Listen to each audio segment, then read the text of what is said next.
안녕하세요. 저는 칠삭둥이 미숙아로 태어나 생사를 넘나들다가 기적적으로 살아남아 건강하게 살고 있는 40대 여성입니다. 아기 때 의사 선생님이 가망이 없을 것 같아 부모님께 마음의 준비를 하라고 했는데 진짜 기적이 일어나 살아났다고 합니다. 늦둥이이자 몸이 약하게 태어났으니 부모님은 저에게 아낌없는 사랑과 아낌없이 먹여주셨어요. 그래서 유년 시절에 포동포동하게 살이 올랐고 또래보다 훨씬 크고 건강했답니다. 어릴 적 사진을 보면 미숙아로 태어났다는 걸 절대 알 수 없을 정도로 컸어요. 엄마 아빠는 할아버지의 유산으로 사업을 해서 재산을 크게 불리셔 막대한 부를 가지신 분들이었어요. 몇 년 전부터 금수저, 은수저라는 말이 나돌고 있는데 제 상황을 굳이 수저로 따진다면 금수저에 속했답니다.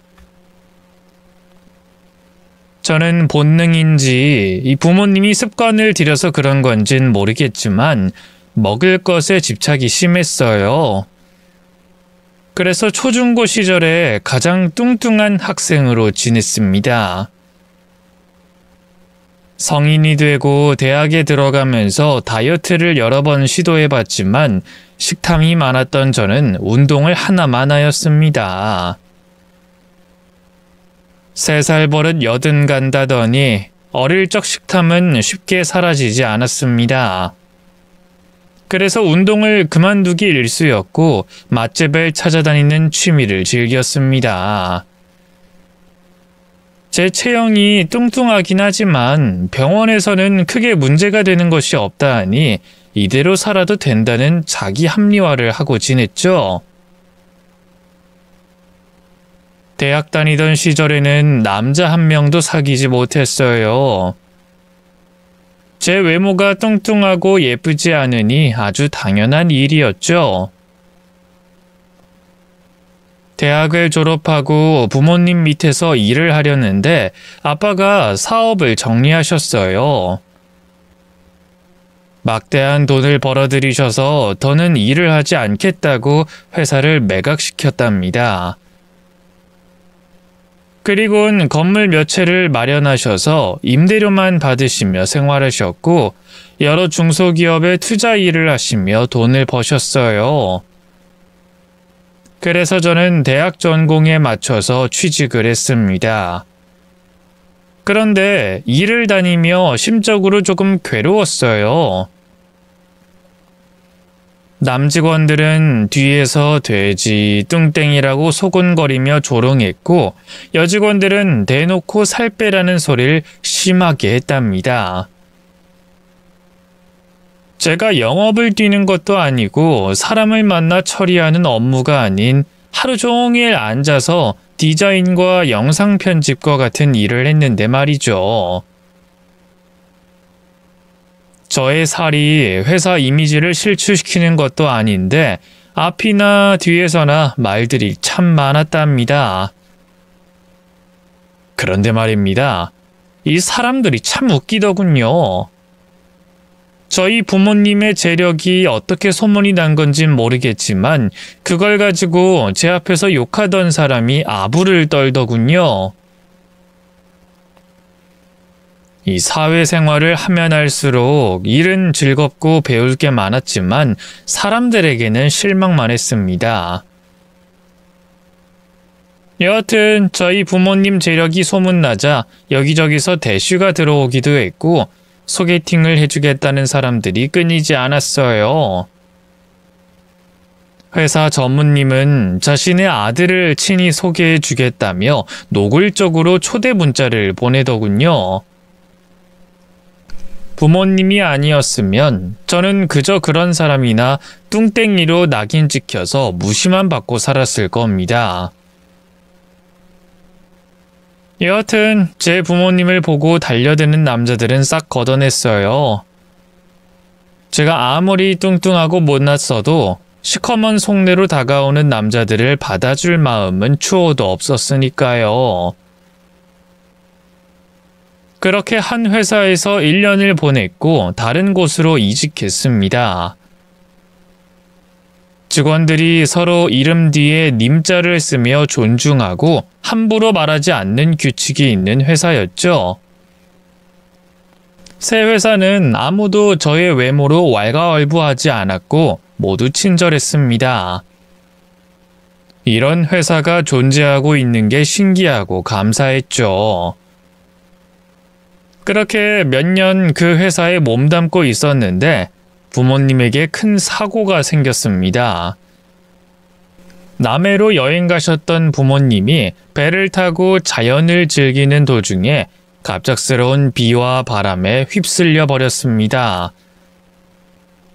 이 사고 소식을 듣고 바로 남해로 향했고 인양된 배와 숨진 사람들이 보였어요.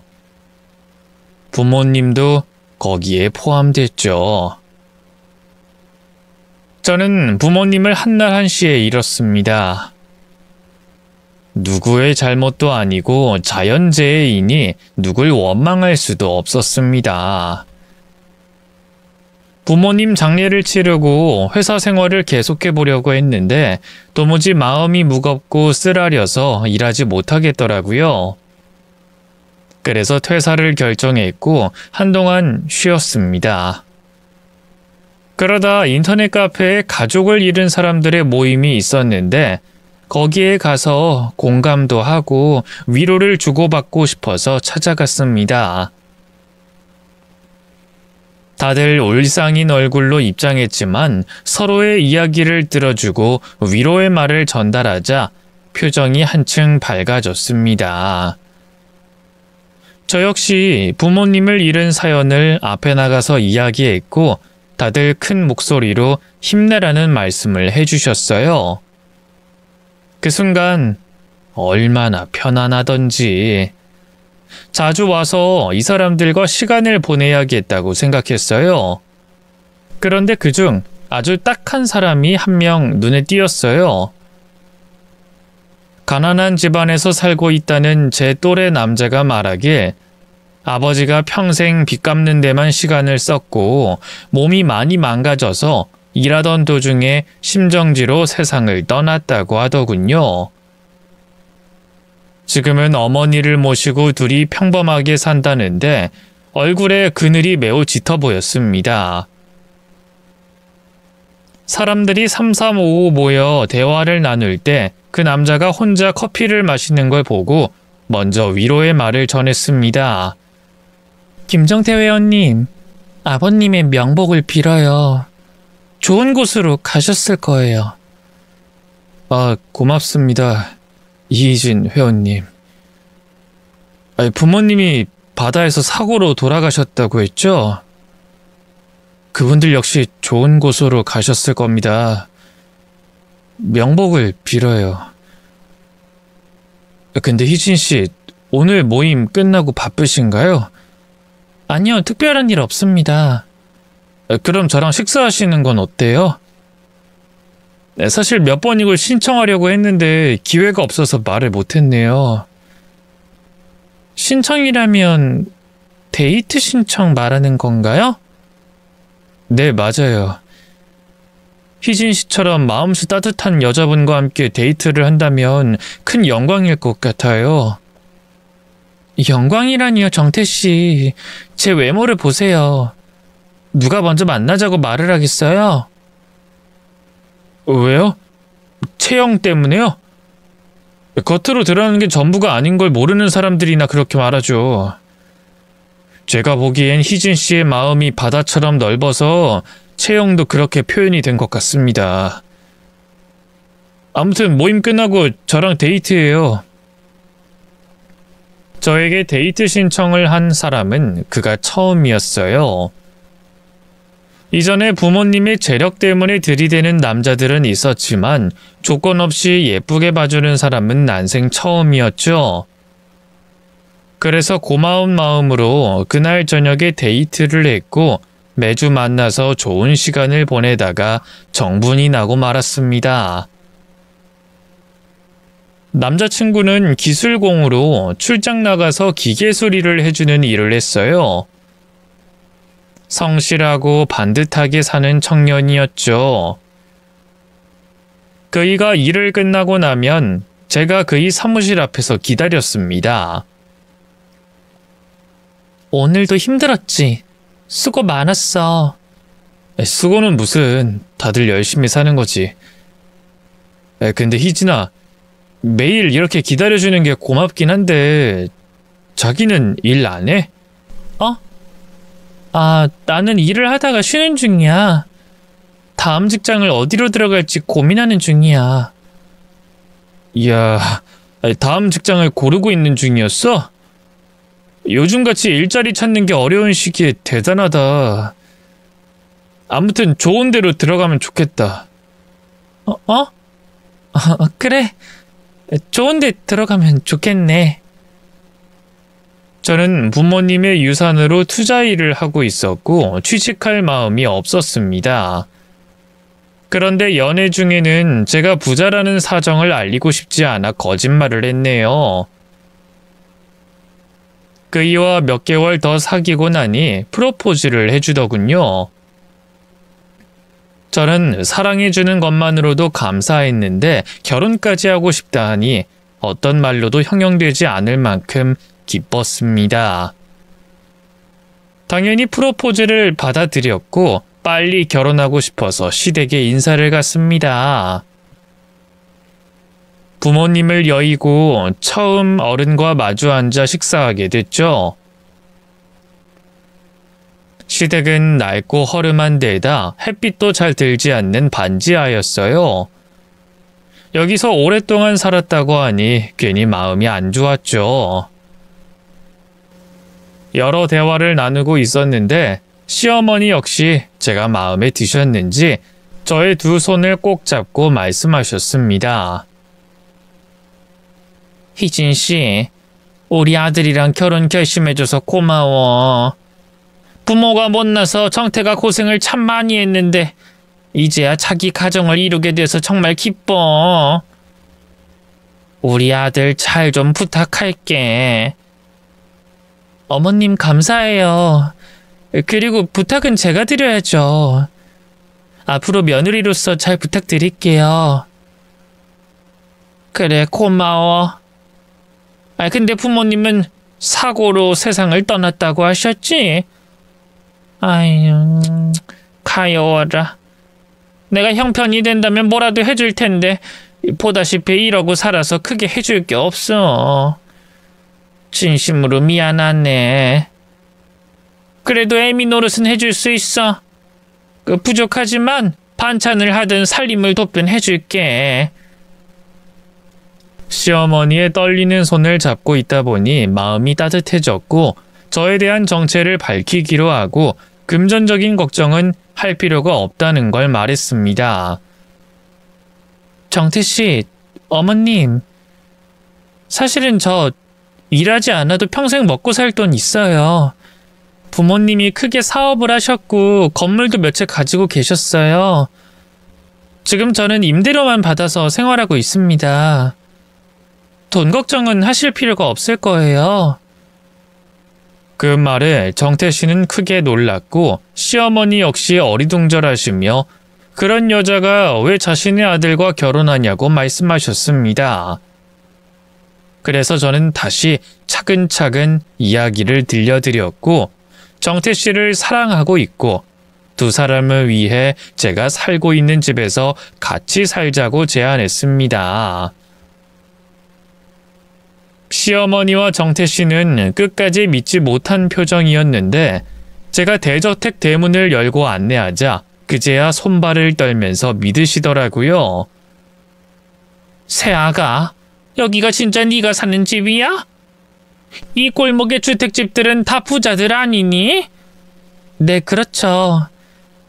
근데 어머님이랑 정태 씨도 마음만큼은 큰 부자시잖아요. 이 집에 아주 잘 어울리는 두 사람이니 저와 함께 살아주세요. 아유, 내 인생에 이런 날이 오다니. 평생 반지하에서 곰팡이 냄새나 맡으면서 살 줄 알았는데 이런 대저택에서 살게 되다니. 새아가 고맙다. 우릴 구해줘서 고마워. 내 말년에 이런 행운이 오다니 정말 믿기지 않는구나. 희진아, 여보. 나도 정말 고마워. 당신 덕분에 엄마가 편안한 보금자리를 얻게 됐으니 평생 충성하면서 살게. 사랑해. 진심으로 사랑한다고. 어머님, 이제부턴 여기가 어머님 집이니까 편하게 지내세요. 그리고 정태 씨는 앞으로 나한테 더 잘해줘야 해. 지금 마음 변하면 절대 안 된다. 당연하지. 내가 왜 변하겠어. 당신은 내 사랑이자 구세주란 말이야. 당신과 늙어 죽을 때까지 이 마음 변하지 않을 거야. 남편과 시어머니는 제 집에 들어와 지내기 시작했고 저와 그이는 결혼식을 생략했습니다. 제가 비어있을 혼주석을 보면 가슴이 많이 아플 것 같아 나중에 마음의 준비가 되면 천천히 결혼식을 올리기로 했답니다. 남편은 대저택에 살면서 기술공으로 열심히 일했고 시어머니는 큰 집에 공짜로 사는 게 미안하셨는지 살림을 맡아서 하겠다고 하셨습니다. 저는 투자 때문에 미팅하는 게 일이어서 자주 지방과 도시를 오가며 바쁘게 지냈고요. 1년하고 6개월의 시간이 지나자 저는 건강한 아들을 출산했어요. 한 집안의 3대가 함께 살게 됐죠. 시어머니한테 적지 않은 용돈을 매달 드렸는데 아들을 낳고 육아를 도와주셔서 더 많은 용돈과 수고비를 챙겨드렸습니다. 그런데 제가 아들을 낳게 되면서 시어머니와 남편의 성격이 변하기 시작했어요. 성실하던 남편은 언젠가부터 출근 시간이 됐는데도 일어나지 않더라고요. 여보, 일어나야지. 출근 안 해? 이가 왜 안 하던 늦장을 피우는 거야? 나 출근 안 해. 어제 관뒀어. 회사 때려치웠다고. 뭐? 갑자기 왜? 회사가 망하기로 한 거야? 아니, 그냥 힘들어서. 나한테 휴식이 필요해서 그만뒀어. 회사 그만두는 거 왜 혼자 결정했어? 나 당신 아내잖아. 도대체 무슨 일로 그만둔 거야? 당신이 떼부자인데 쥐꼬리만큼 받는 회사를 다닐 필요가 없다고 느꼈어. 여보, 잔소리 그만하고 나 사업하게 도와줘라. 뭐? 내가 부자니까 일을 그만뒀다고? 그것도 모자라 사업장을 차려달라는 거야? 당신 나랑 결혼한 게 돈 때문이야? 누가 그렇대? 그냥 이제 누릴 수 있는 건 누리고 살면 좋잖아. 언제까지 남들한테 굽실거리면서 살아야 해? 당신이 부자고 충분히 도와줄 수 있으니까 편하게 좀 살자. 이 남자야. 당신이 노력해서 기술공까지 어렵게 올라갔으면 자부심을 가지고 계속 일을 해야지. 왜 나를 믿고 해보지도 않은 사업을 하겠다는 거야? 당신 너무 어린애 같아. 몰라. 이미 물은 엎질러졌으니까 사업 시켜주든지 백수로 집에서 놀게 하든지 마음대로 해. 나 한숨 더 잘 테니까 깨우지 마. 그이는 저와 한마디 상의도 없이 회사를 때려치우고 백수가 됐습니다. 그리고 시어머니는 제가 드리는 용돈을 살림에 쓰지 않고 치장하는 데 쏟아부었어요. 어머님, 옷을 또 사셨네요? 혹시 어제 드린 생활비로 사신 건 아니죠? 왜 아니겠냐? 내가 무슨 돈이 있다고 이런 옷을 사겠어? 네가 준 생활비로 산 거 맞다. 어머님, 제가 자주 쇼핑시켜 드리잖아요. 근데 생활비를 옷 사는 데 쓰셨어요? 왜? 난 사고 싶은 거 사면 안 되냐? 야, 너 돈도 많은데 이런 식으로 치사하게 나올 거야? 그냥 생활비 한 번 더 주면 될 것을 왜 따지고 그러는 거야? 시어머니는 머리도 청담동에 가서 하셨고 피부과에 가서 비싼 관리를 받으셨습니다. 제가 같이 살자고 했다고 이런 식으로 다 지원해 주겠다는 건 아니었는데 크게 착각하신 것 같았어요. 왜 그런 말 있죠?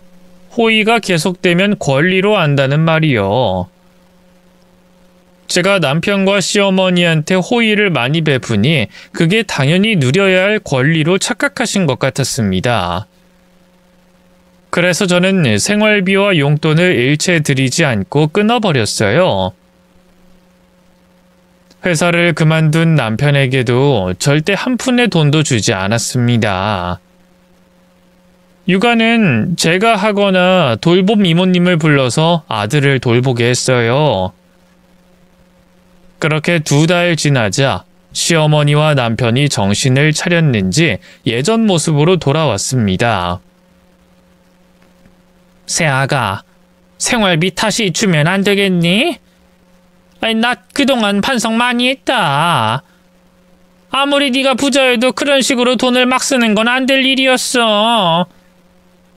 네 덕에 반지하에서 벗어나서 이런 집에 사는 것도 기적적인 일인데 분수를 모르고 까분 것 같구나.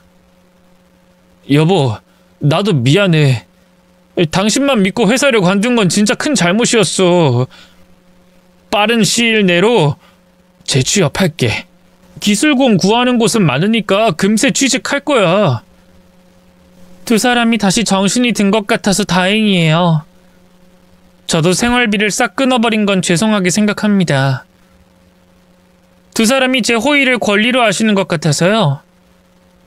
서운하셨어도 이해해 주세요.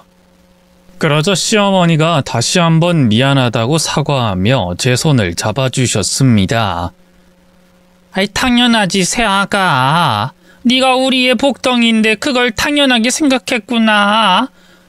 미안하다, 미안해. 이 늙은이 허파에 바람이 들어가 바보 같은 행동을 했어. 앞으로는 절대 실망시키지 않으마.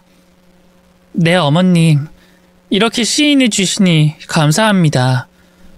그리고 여보, 당신 재취업하지 마. 그렇게 하고 싶다는 사업 해봐. 정말? 여보, 고마워. 나 정말 열심히 할게. 우리 아들 생각하면서 책임감 있게 열심히 일할게. 그렇게 좋아? 아무튼 만만하게 생각하지 말고 최선을 다해봐. 제가 1~2달 호의를 멈추자 2 모자는 이전 모습으로 돌아왔고 남편에게 사업을 지원해줘도 좋을 것 같아 큰맘 먹고 사무실을 차려줬습니다. 그런데 그이의 사업은 몇 달이 지나도 진전이 없었어요.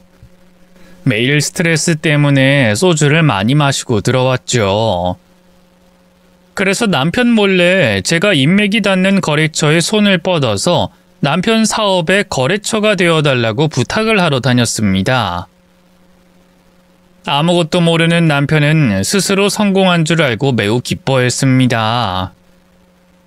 저의 비밀스러운 외조의 결과였죠.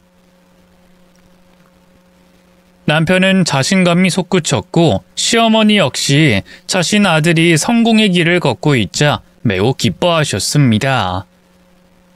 그런데 또 부작용으로 2사람은 자만하고 교만해지기 시작했어요. 우리 아들은 누구한테 도움받지 않아도 성공할 애였어. 며느리 너 말이야. 우리 아들 잘된 걸 네 덕으로 생각하고 행동하면 안 된다. 네가 사업자금 대준 걸로 생색내지 말라고. 알아듣겠니? 어머님, 저 생색 같은 거 안 냈어요. 남편이 잘된 거면 저도 잘된 일이니 기분이 좋기만 하다고요. 그래. 그리고 내 아들처럼 멀쩡한 애가 너 같은 뚱땡이랑 결혼해준 것도 고마운 줄 알아라. 내 아들 아니었으면 네가 시집이라도 갔겠냐? 어머님, 말씀이 심하시네요?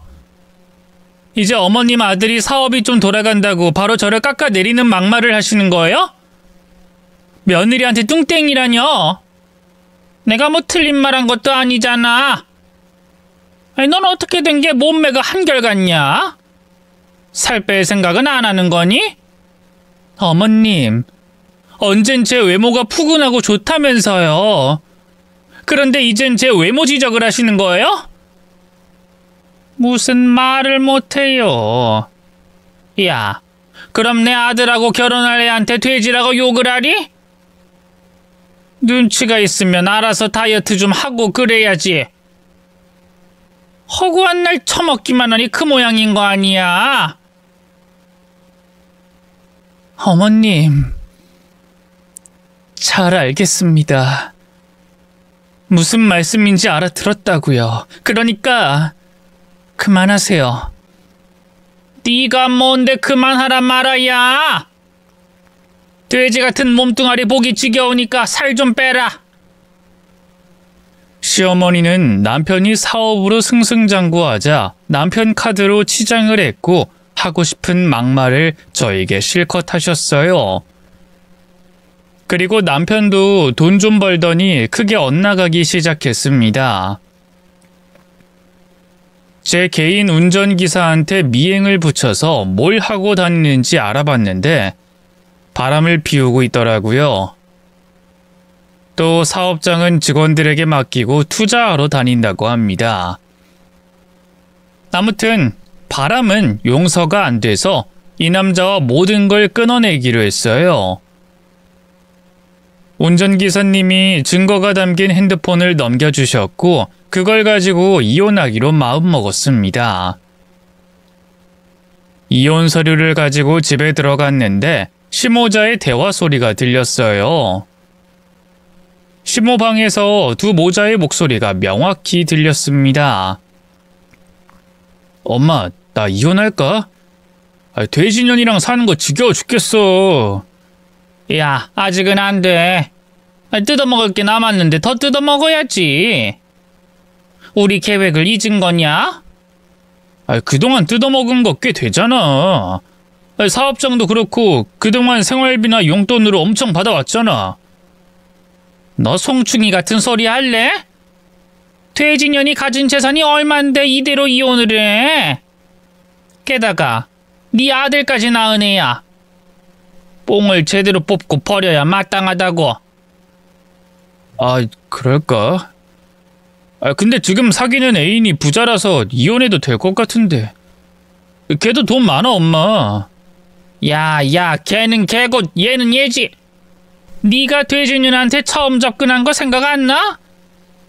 몇 달 동안 부자인 거 모르는 척하고 사귄 거 까먹은 거냐고.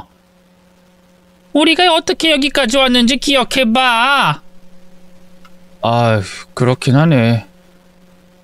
하긴 내가 저 돼지랑 매일 잠자는 것도 곤욕이었지. 엄마 말이 맞네. 그럼 빨리 한몫 뜯어내고 이혼하면 되지 않을까? 뭐 사업자금 조금 더 투자하라고 하고 집 나가면 되지 않을까? 그래, 바로 그거야. 한몫 뜯어내고 양육권 준다고 하고 끝내면 된다고. 돼지녀는 지금 아들이 제일 귀하니까 지가 키울 거다. 그럼 너는 새 며느리랑 재혼해서 더 크게 성공하면 돼. 역시 엄만 천재야. 좋아, 그럼 하루빨리 돈 뜯어내야겠다. 저는 두 모자의 대화를 듣고 작지 않은 충격을 받았습니다. 모임에서 저를 만난 것부터 데이트와 연애 모두 진심이 아니었어요. 애초에 돈 많은 여자인 걸 알고 접근했던 것이었죠. 세상에 믿을 놈 하나 없다더니 제 남편이 저에게 그런 식으로 다가왔을 거라고는 상상도 못했네요.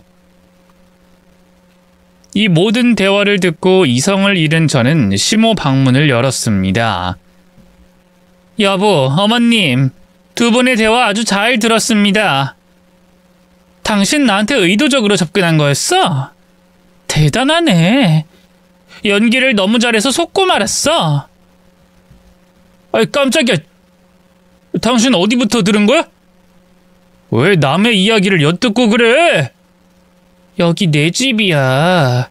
내가 듣고 싶은 건 다 들을 수 있는 장소라고. 어머님, 저한테 한몫 땡기고 이혼시킬 계획이었어요?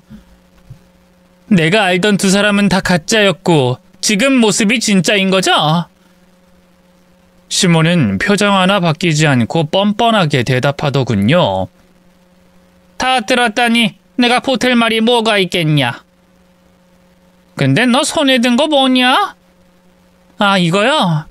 이혼 서류요. 어머님 아들이 바람 피운 거 이 핸드폰에 다 들어있어요. 운전기사님한테 부탁했거든요. 뭐야? 몰래 내 아들 뒤를 겠다는 거야? 이 퇴진년이 앙큼한 짓을 했네? 네. 저를 어떻게 보셨는지 모르겠지만 전 말이죠. 손해보는 일은 절대 하지 않습니다. 조용히 도장 찍고 사업장 반납하고 나가면 봐줄게요. 당신 바람 피운 거 여기 다 들어있으니까 괜히 돈을 뜯어내니 많이 하는 상상은 버리고 몸만 나가. 그동안 내가 생활비나 용돈을 준 건 그냥 불우이웃 돕기 한 셈으로 칠게. 반지하에서 썩어가는 두 모자에게 돈 몇 푼 쥐어준 걸로 칠 테니까 둘 다 몸만 나가세요. 그러자 남편이 저에게 달려들어 핸드폰을 빼앗더군요. 힘으로 가로채가는 바람에 바보처럼 손에서 놓쳤습니다. 그이는 바로 핸드폰을 개박살 냈고 실실 웃으며 말했어요. 증거가 이젠 없네? 여보, 나랑 이혼하고 싶어서 말을 지어내는 거야? 난 당신이랑 이혼할 마음이 없어. 사업 자금을 한 20억 정도 주면 생각해 볼게. 이 망할 자식, 이런 식으로 나오겠다는 거야? 새아가, 이혼하고 싶다고? 그럼 양육권으로 싸워야겠네. 우리가 양육권을 포기할 테니 20억 내놓고 이혼하면 되겠다. 어머님, 당신의 본래 모습이 이런 사람이었어요? 제가 상상했던 것 이상으로 더럽고 추악하시네요. 아들아, 넌 운전기사한테 가서 증거가 또 있는지 검사해봐. 무력으로 눌러서 겁을 주고 탈탈 털어봐. 그리고 난 퇴진년이랑 대화 좀 더 할게. 제가 이성을 잃고 움직이는 바람에 바람 증거를 빼앗겼고 운전기사님도 남편에게 심하게 얻어터졌습니다. 외도 증거를 다 날리는 바람에 새로 구해야 했는데 그이가 바보가 아닌 이상 몰래 상간녀를 만나지 않겠죠. 두 모자는 자연스럽게 제 집에 눌러 앉았고 계속 결혼 생활을 유지하겠다고 하더군요. 그래서 먼저 남편 사업장을 박살내기로 했습니다. 거래처 사장님들은 모두 제 부탁으로 남편과 거래하는 중이었기 때문에 제 말 한마디에 사업장의 파리를 끓게 할 수 있었죠. 이 사실을 알게 된 남편은 저에게 불만 가득한 목소리로 말하더군요. 아이, 짜증나네. 당신이 거래처 사장들한테 계약 끊으라고 했다며? 처음부터 당신 사업이 잘 된 이유가 다 내가 나섰기 때문이야. 내 인맥으로 당신 사업 굴러가게 해준 거라고. 근데 이제 어쩌냐? 아무도 당신이랑 거래하지 않겠다고 하니 맨 땅에 헤딩하게 생겼네? 상관없거든? 그 사업장 없어도 이미 더 크게 돈을 벌었다고. 내 애인이 투자하라고 한 데가 대박이 나서 벌써 큰 돈 벌었단 말이야. 그깟 사업 안 해도 충분하다고. 그렇게 대박이 났으면 그냥 이혼하고 나가면 되잖아. 왜 버티고 있는 거야? 난 이혼할 마음 없어. 당신이 20억 주면 이혼 생각해볼게. 그게 아니면 평생 여기 눌러 살 거고. 애인도 몰래 만날 거야. 진짜 가지가지 한다. 심호자는 제 집에서 나가지 않고 버텼고 저는 이것들을 쫓아내려고 이것저것 준비하고 있었어요. 확실해지기 전까지는 쫓아내지 않기로 했답니다. 어떤 이유인지는 뒤에 공개하겠습니다. 그런 와중에 남편과 시모는 돈 타령을 하면서 이혼을 요구했어요. 여보, 이혼하고 싶지? 바람난 내가 꼴 보기 싫지 않아? 그럼 20억만 줘. 그거 먹고 떨어질게. 다시는 내 아들 보러 오지도 않고 얼씬도 않을 테니까 돈만 주면 나갈게. 그래, 새아가. 우리 얼굴 보기 싫을 텐데 뭐하러 버티고 그러니? 20억만 줘. 그것만 받으면 조용히 사라져 줄게. 어머님, 여보, 둘 다 너무하는 거 아니야? 위자료는 내가 요구해야 하는데 나더러 20억을 달라고? 썩어가는 반지하에서 살던 두 사람을 건져줬더니 이런 식으로 갚아야겠어? 심호자는 제 말을 듣고 피식하고 비웃더니 방으로 들어가 버리더군요. 정말 기가 막히고 어처구니가 없었죠. 제가 얼마나 만만했으면 이런 짓을 벌이는지 모르겠더라고요. 이에 저는 며칠 동안 마음의 준비를 했고 결정을 내리기로 했습니다. 심호자를 거실로 불러 말했어요. 어머님, 새로 집을 마련했다고 하셨죠? 그래. 내 새 며느리 될 애가 투자하라고 해서 했더니 큰 돈을 벌었다.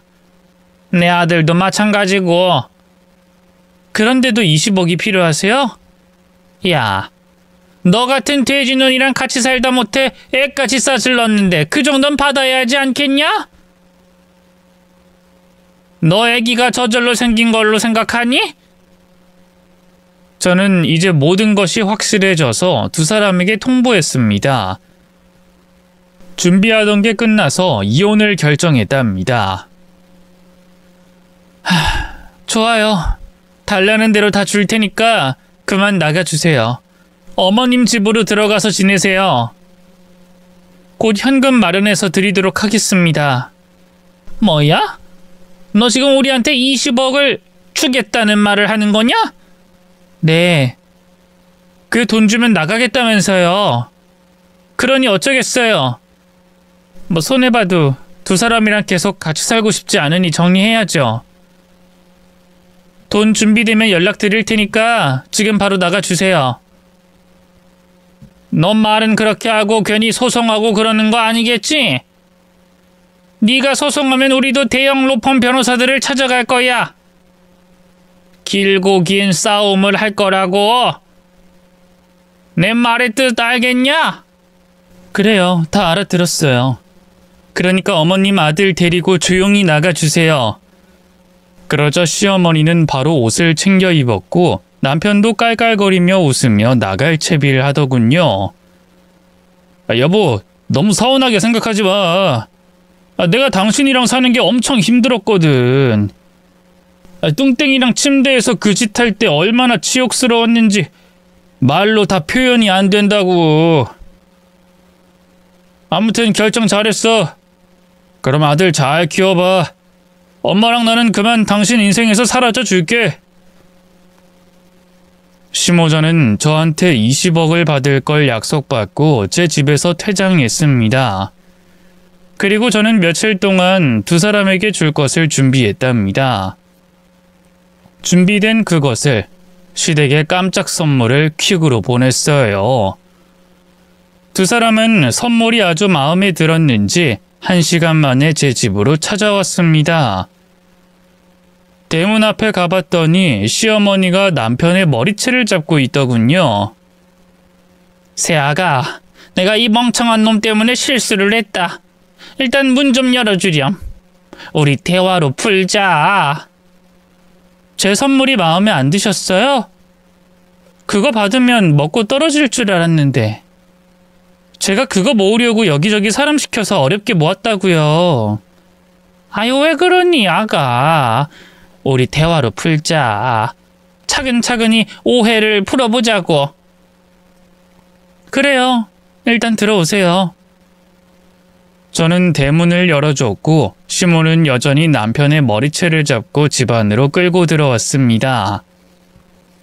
두 모자는 거실 바닥에 발을 딛자마자 무릎을 꿇었습니다. 새아가, 우리도 속았다. 그년이 그런 년일 줄 몰랐어.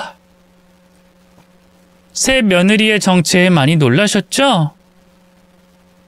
어머님, 저 같은 돼지년이랑은 못 살겠다더니 밖에 나가자마자 이렇게 돌아오신 걸 보니 보기 안 좋네요. 게다가 무릎까지 꿇으시고. 새아가, 네가 고발한 거지? 사람들 시켜서 우리랑 그년 뒷조사를 한 거지? 우린 그년이 빌라 전세 사기꾼인 걸 몰랐다. 아무것도 모르고 돈도 투자하고 신분증도 빌려줬다고. 부동산 투자라고만 알고 투자한 거란 말이야. 네네. 그걸 경찰서 가서 똑같이 말해보세요. 두 모자는 빌라 전세 사기꾼 상간녀에게 이용당했던 겁니다. 그동안 있는 돈 없는 돈 끌어다가 투자를 했고 명의를 도용당해 빌라 수십 채의 주인이 됐던 거죠. 시간이 지나면 들통나고 잡혀갈 것이지만 제가 미리 조사를 했고 피해자들을 모아 고발장을 넣었답니다. 그래서 두 모자가 저를 찾아와 빌려온 것이었죠. 새아가, 우리 모자가 사기꾼이 되어 감옥에 들어가게 생겼는데 이건 아니지. 우린 너의 식구잖아. 네 아들이 내 손자인 건 모르니? 엊그제만 해도 돼지년 아들을 왜 키워주냐며 막말하던 사람이 이제 와서 손자라고요? 어머님, 자꾸 한 입으로 두 말 세 말 하니까 역겹네요. 미안하다. 내가 잘못했다, 새아가. 그 사기꾼년이 우리 명의로 전세를 사들였고 사기치고 튄 상황이야. 네가 알려주지 않았으면 더 늦게 알아차렸을 거다. 새아가, 네가 증언도 해주고 피해자들에게 전세금 돌려주고 우리를 살려주면 안 되겠냐? 너 가진 돈 많잖아. 이 정도 일을 해결할 능력 있잖니? 당연히 그만한 돈은 있죠. 근데 제가 왜 두 사람을 살려줘야 하죠? 바람 피운 것도 모자라 위자료 20억까지 받아 챙기려고 한 인간들한테 그런 자비를 왜 베풀어야 하냐고요? 어머님, 그냥 마음 비우시고 감옥 가세요. 아마 10년 정도는 살다 나올 겁니다. 아니다. 요즘 법이 강화돼서 더 오래 썩을지도 모르겠네요. 아무튼 다 끝났으니 그만 일어나세요.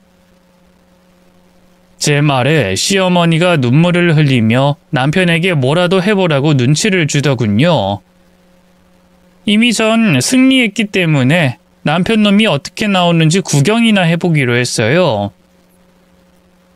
그이는 두 손을 싹싹 빌며 애원했습니다. 여보, 내가 잘못했어. 미안해. 정말 죽을 죄를 지었어. 당신한테 접근한 게 깨끗한 마음은 아니었지만 사는 동안 정이 들어서 진짜 사랑하게 됐어. 이건 진심이야. 입에 침도 안 바르고 거짓말을 하네. 그래, 계속해봐. 내가 잘못한 거 잘 알아. 근데 우리 아들만 생각하자. 아빠 없는 자식으로 키울 셈이야? 내가 아빠 노릇, 남편 노릇 제대로 하면서 살게. 당신이 우리 모자 구해주기만 하면 무엇이든 하겠다고. 평생 당신의 노예가 될 테니까 우리 좀 살려줘. 당신이 피해자들한테 전세금을 돌려주라. 이렇게 빌게. 바로 며칠 전만 해도 돼지년이 어쩌고 하면서 쌍소리를 하고 아들 양육권으로 20억을 요구하던 놈이 뭐가 어째? 사기꾼으로 감옥 가게 생겼으니까 나더러 다시 받아달라고? 어머님이 시킨 대로 외우기라도 하는 거야? 좀 그럴싸하게 빌어봐. 여보, 난 그러니까 그냥 좀 살려줘. 지금 나랑 엄마 둘 다 전세 사기꾼이 됐으니 나라도 구제해줘. 내 것만 갚아주고 엄마는 사기로 보내드려. 그 정도는 양보할 수 있잖아. 지금 한 말 진심이야? 와, 밑바닥에 떨어지니 어머님을 버리고 혼자 살겠다고 하네? 어머님, 아들 참 잘 두셨네요. 남편이 혼자라도 살아남고 싶어 하자 시몬은 그 일을 뚫어져라 노려보더니 이내 싸대기를 있는 힘껏 날리더군요. 엄마 왜 때려? 나라도 살아야 할 거 아니야. 엄마 옥바라지 해줄 테니까 나라도 구제해 달라고 하자고. 이놈을 낳고 기른 내가 도른 년이지. 이 애미만 감옥에 보내라는 게 아들놈이 할 소리냐? 몰라. 나라도 살아남을 거야. 엄마 혼자 감옥에 가. 그러자 다시 시모의 손이 남편의 얼굴을 세차게 날렸습니다. 엄마! 이게 따지고 보면 다 엄마 탓이잖아. 집사람한테 접근하라고 말해준 게 엄마잖아. 부자인 뚱땡이가 있으니 나더러 꼬시라고 한 건 엄마잖아. 그리고 새 애인도 소개해준 게 엄마고. 돈 많고 예쁜 여자가 있으니 그만 갈아탈 때가 됐다고 충고한 게 엄마인 거 잊었어? 이놈아, 그게 다 너 잘 되라고 내가 계획한 거잖아. 그리고 너도 좋아하면서 내 의견을 따른 거고. 아우 진짜 엄마랑 엮인 내 인생이 불쌍하다. 평생 내 등골에 빨대를 꽂고 살다가 여자도 정해준 대로 만나겠어. 난 엄마랑 여기서 인연 끊어버릴 거야. 그래, 인연 끊자고. 저는 두 모자가 싸우는 꼴을 보며 제대로 끝났다고 판단이 들어 정리하고 쫓아내려고 입을 열었습니다. 내가 이런 그림을 원했는데 아주 잘해주셨네요. 이제 만족합니다. 난 둘 다 도와줄 마음이 추호도 없어요. 그리고 이혼 소송에서 위자료까지 다 받아낼 겁니다. 이혼 위자료는 파산해도 사라지지 않는 거 아시죠? 그동안 나한테 기생해서 얻어 처먹은 돈이랑 정신적 손해배상 모두 계산해서 소장 보내드릴게요. 그럼 그만 나가주세요. 제가 확실하게 정리해서 말했더니 두 모자는 납작 엎드려 제 다리를 붙잡고 머리를 조아렸습니다. 두 사람은 이혼은 문제가 아니니 사기꾼으로 잡혀 들어가는 것만 막아주면 뭐라도 해주겠다고 했죠. 하지만 제가 도와줄 마음도 없었고 도와줘서도 안 되는 일이라 다시 한번 더 거절했습니다. 똑같은 말 되풀이하지 말고 그냥 좀 꺼지라고요. 요즘 감옥 살만하다고 뉴스에 나온 거 못 봤어요? 먹여주고 재워주고 입혀주기까지 한다는데 뭘 그렇게 걱정하고 그러세요? 강산 한두 번 바뀌면 나올 테니까 그리 오래 걸리지도 않을 겁니다. 며느리 너 정말 안 되겠냐? 우릴 도와주지 않을 거니? 그렇다니까요. 몇 번을 말해야 귀를 열고 내 말을 들을 거예요. 둘 다 감옥 가길 바란다고요. 그럼 이야기 끝났네. 내가 감옥에 갔느니 오늘 미년이랑 같이 돼지련다. 이 정도 구걸했으면 들어줘야 하는 건데 끝까지 마음을 바꾸지 않으니 나도 못 참어. 시몬은 지가 상간녀한테 당해놓고 분풀이를 저에게 하려고 시도하더군요. 그런데 제가 아무것도 준비 안 했을 리 없었죠. 제가 고용한 경호원이 나타나 시모의 팔을 꺾고 제압했습니다. 그러자 남편이 눈깔이 뒤집히며 소리쳤어요. 이 개자식아! 우리 엄마 놔줘! 너 가만 안 두겠어! 조금 전까지 시모만 감옥에 보내고 자기만 살려달라던 남편이 광분하더군요. 정말이지 사이코패스가 따로 없었습니다. 경호원에게 덤빈 남편은 주먹으로 턱주가리를 한 대 맞고 다리에 힘이 풀려 주저앉았답니다. 하얀 개거품을 물고 숨을 쌕쌕 힘들게 내셨습니다. 아이, 젠장, 여길 찾아오는 게 아니었어. 그냥 사기꾼년을 잡아서 우리가 아무것도 모른다는 걸 증명하는 게 나았어. 엄마, 우리 나가자. 그년 잡으러 가자고. 여보, 안타깝지만 그렇게는 안 될 거야. 내가 고발해서 지금쯤 검사가 영장 발부해서 형사들이 집 근처에 도착했을걸? 내가 20분 전에 문자를 보냈거든. 당신이랑 어머님 여기 있다고 말이야. 내 눈앞에서 잡혀가는 것까지 보면 제대로 속이 시원한 복수가 되겠네. 뚱땡이한테 사기 쳐먹으려다가 이 꼴 나니 기분이 어때? 뭐야? 벌써 형사들이 우릴 잡으러 온다고? 우린 죄가 없어. 우리도 같은 피해자란 말이야.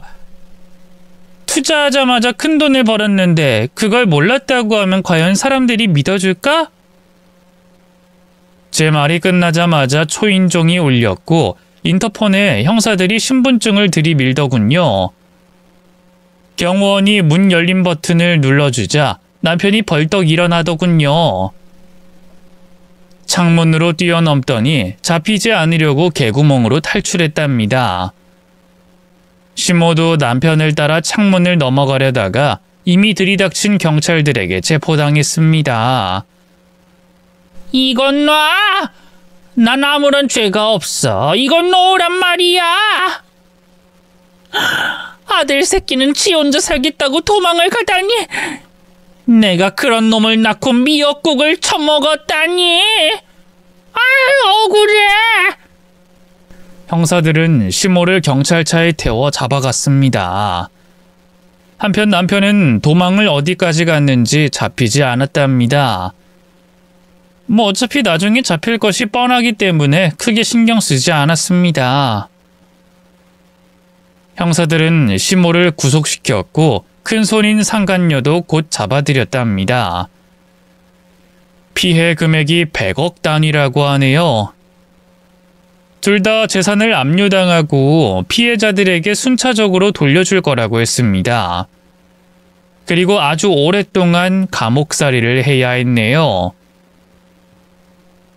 남편과 이혼하려고 소송을 하려 했는데 어디로 잠수를 탔는지 알 수 없어 소장은 변호사 손에서 벗어나지 않았습니다.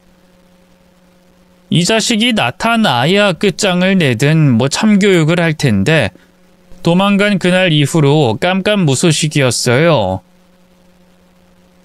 카드 사용이나 핸드폰 사용이 뜨지 않아 형사들도 난항에 빠졌죠. 저는 형사들만 믿기로 하고 그쪽으로는 신경을 꺼버렸어요.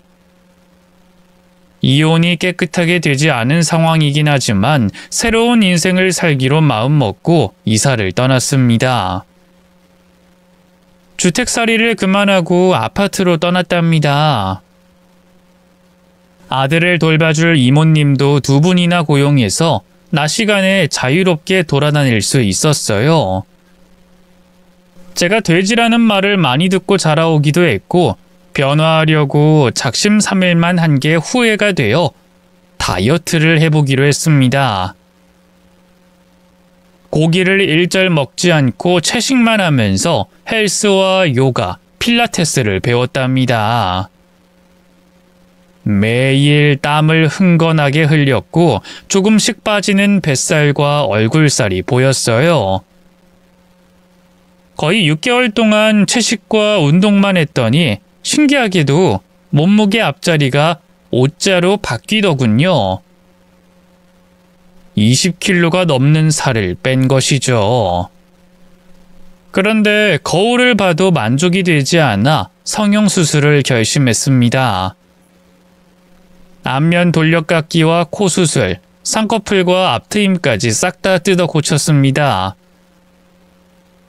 이 돌아가신 부모님께는 정말 죄송하지만 이젠 다른 인생을 살고 싶었어요. 아무도 제 외모를 보고 비아냥거리는 걸 보고 싶지 않았습니다. 성형수술 후 몇 개월 동안 집에서 누워만 있었어요. 그리고 곧 붓기가 다 빠지고 완성된 얼굴을 거울로 봤는데 정말 예쁜 여자가 보였습니다. 그 순간 진작 이렇게 노력하고 돈을 들여 바뀔 걸 하는 후회가 물밀듯이 들었어요. 그동안 왜 남들이 조롱하는 걸 들으면서도 뚱뚱한 몸에 못생긴 얼굴로 살았을까 하는 큰 후회를 말이죠. 아무튼 예뻐진 저는 바로 남자를 소개받았습니다. 증권가의 억대 연봉을 받는 능력 있는 사람이었는데 외모도 훌륭했고 키도 훤칠했답니다. 게다가 결혼한 적 없는 6살 연하의 미혼 남자였답니다. 제가 과거 사진도 보여줬고 아들이 있는 것도 알려줬는데 별로 크게 신경 쓰지 않더라고요. 그리고 제가 돈은 많아도 절대 투자를 하거나 빌려줄 일도 없다고 확실하게 못을 박아뒀습니다. 그 남자는 저에게 바랄 것이 없으니 그냥 연애를 즐기자고 했어요. 결혼은 의무가 아니라 선택이라고 하면서 괜히 먼 미래까지 생각하지 말자고 했답니다. 그래서 그의 뜻대로 사귀기만 하고 결혼 이야기는 절대 하지 않았습니다. 그렇게 연애를 하던 중 아들과 남자친구와 저까지 부산으로 여행을 가기로 했어요. 기차를 타려고 서울역에 도착했는데 노숙자 하나가 제 애인한테 담배를 구걸하더군요. 선생님, 담배 한 대만 얻어 피울 수 있을까요? 그게 아니면 1,000원만 주세요. 저는 돌아보며 노숙자를 보고 깔깔 웃었습니다. 이 자식 드디어 찾았네? 여기서 노숙하고 있었어? 네? 저를 아세요? 아가씨 누구시죠? 나 몰라보겠어? 너랑 결혼한 뚱땡이. 그리고 여기 아들 안 보여? 저의 정체를 알고 경악하더군요. 당신이야? 그 뚱땡이가 이렇게 날씬해진 데다 얼굴도 엄청 예뻐졌네? 무슨 일이 있던 거야? 너랑 네 애미가 하도 돼지년이라고 조롱해서 이 악물고 살 좀 뺐다. 그리고 얼굴에도 손 좀 대고 말이야. 와, 아무튼 너무 예뻐졌다 여보. 우리 아직 이혼 전인 거 알지? 우리 다시 시작할 수 있는 거 맞지? 여기서 조금만 기다려. 내가 곧 당신을 데리러 올게. 집에 가야지. 정말? 여보 고마워. 내가 정말 잘할게. 당신에게 부끄럽지 않은 남편이 될 것이고 우리 아들을 위해 최선을 다할게. 저는 애인한테 아들을 맡기고 먼저 기차역 안으로 들어가라고 했어요. 제가 해야 할 일이 남았다고 하니 알겠다고 자리를 피해줬답니다. 그리고 곧 제가 부른 형사들이 와서 남편을 잡았습니다. 뭐야?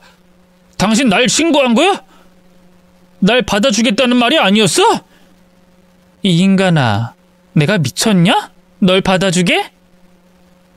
그리고 호적 정리하려면 네 놈이 잡혀야 하잖아. 언제까지 날 유부녀로 두려고 했어? 이런 젠장, 속았네, 속았어. 그래, 그냥 감옥에 가는 게 낫겠다. 노숙자 신세보다 삼시세끼 챙겨주는 감옥 신세가 낫겠다고.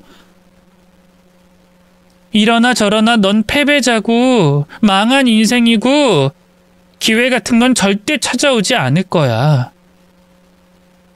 그이는 노숙 생활을 1년 가까이 하고 제 신고로 결국 잡혀갔습니다.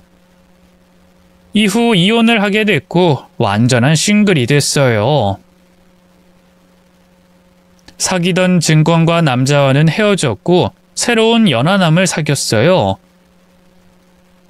사실 지금까지 사귄 연하들만 10명이 넘는답니다.